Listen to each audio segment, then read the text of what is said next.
Hey YouTube, welcome to my channel. I'm here to do a follow-up video on the character comparisons between Game of Thrones and Norse mythology and what it could mean for the ending of Game of Thrones. In my last video, I did a comparison for King Robert, Prince Rhaegar, and Bloodraven or the Three-Eyed Raven. So if you missed that, you can click on the link up in the corner to watch it. As I said before, it's a lot of information and I want to jump right in and make this as quick as possible. So I'm going to start off with Fenrir as Bran or Bran as Fenrir.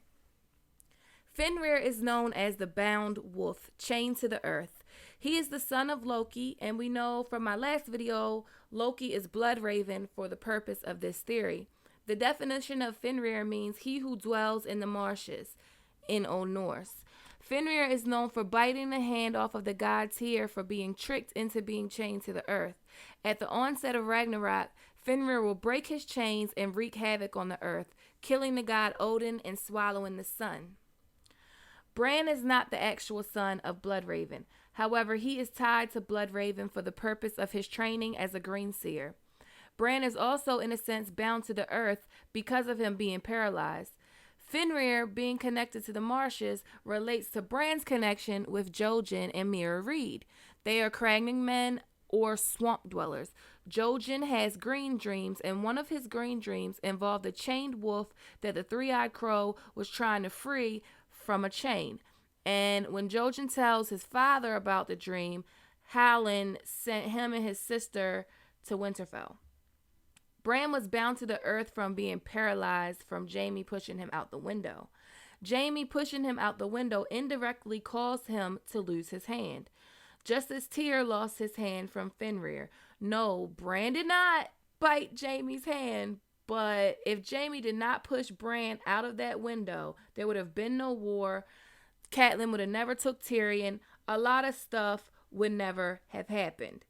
Tyr is the one-handed god of war, bold and brave. He is associated with law and heroic glory. You wouldn't think of Jaime as heroic or the champion of mankind or following any laws, but Tywin has said that Jaime likes to cover himself in glory. Jaime did kill Aerys, and when he killed Aerys, he sacrificed his honor so Aerys could not burn them all. Jaime is turning into a man with a conscience. He's growing away from Cersei, and in the books, he has grown way more further away than the show. Cersei meets with Maggie the Frog, and Maggie the Frog prophesies that she would be strangled by the Valonqar, which is High Valyrian for her little brother. Many believe it will be Jaime, however, it will be hard for Jaime to strangle her with one hand. Jaime also embodies another Norse character, and that is the god Frey, and I will get into that in a minute, but first let's go on to Jon Snow. So, Jon Snow, the White Wolf, the king in the north, is the Norse god Surt. Surt means black. He is the god or the king of fire in Norse mythology. During Ragnarok, Surt comes from the south with his flaming sword, bringing likeness to a world covered in darkness. When his flames melt the ice, the world will be reborn. Surt will also slay the god Frey, who gave up his sword for love and must defend himself only with a deer antler. Frey kills him as well, stabbing him in the eye. Then much of the world will be consumed in flames and will be rebirthed again. So that sounds like Azor Ahai to me. Jon, he took the black. He says black has always been his color. He's a man of the Night's Watch. Many people believe he is Azor Ahai, and he will wield Lightbringer, a fiery sword. When we think of Jon, we have been led to believe that he is ice, he is cold, he is frost, but actually he is a Targaryen, and his house words are fire and blood. Jon could wind up killing Jaime because Jaime gave his sword to Brienne. It would be cray, but let me read you a clip from Jaime's weirwood dream. He falls asleep under a weirwood tree, and he winds up what he thinks is in the belly of Casterly Rock. He sees Joffrey, Cersei, Tywin, and a bunch of other Lannisters. So he says, "Sister, why has father brought us here?" "Us? This is your place, brother. This is your darkness. Her torch was the only light in the cavern. Her torch was the only light in the world. She turned to go. "Stay with me," Jamie pleaded. "Don't leave me here alone." But they were leaving. "Don't leave me in the dark. Something terrible lived down here. Give me a sword at least." "I gave you a sword," Lord Tywin said. It was at his feet. Jamie groped under the water until his hand closed upon the hilt. "Nothing can hurt me so long as I have a sword." As he raised the sword, a finger of pale flame flickered at the point and crept up along the edge, stopping a hand's breadth from the hilt.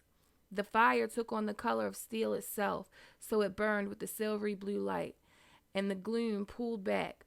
Crouching, listening, Jamie moved in a circle, ready for anything that might come out of the darkness. The water flowed into his boots, ankle deep and bitterly cold. "Beware the water," he told himself. "There may be creatures living in it, hidden deep." From behind came a great splash. Jamie whirled toward the sound, but the faint light revealed only Brienne of Tarth, her hands bound in heavy chains. "I swore to keep you safe," the wench said stubbornly. "I swore an oath." Naked, she raised her hands to Jamie. "Sir, please, if you would be so good." The steel links part like silk. "A sword," Brienne begged. And then there it was, scabbard, belt, and all. She buckled it around her thick waist. The light was so dim that Jamie could scarcely see her, though they stood a scant few feet apart. In this light, she could almost be a beauty, he thought. In this light, she could almost be a knight.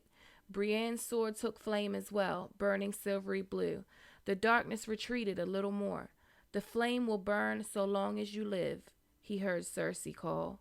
"When they die, so must you." Basically, what does this mean for the end game of the Game of Thrones, according to this theory? So possibly we could be seeing a battle between Jamie and Jon Snow. Jamie as Frey, fighting with a deer antler because he gave his sword to the love of his life, and Jon fighting with Lightbringer, the fiery sword. And when the flames die, so must you, is what Cersei told Jamie.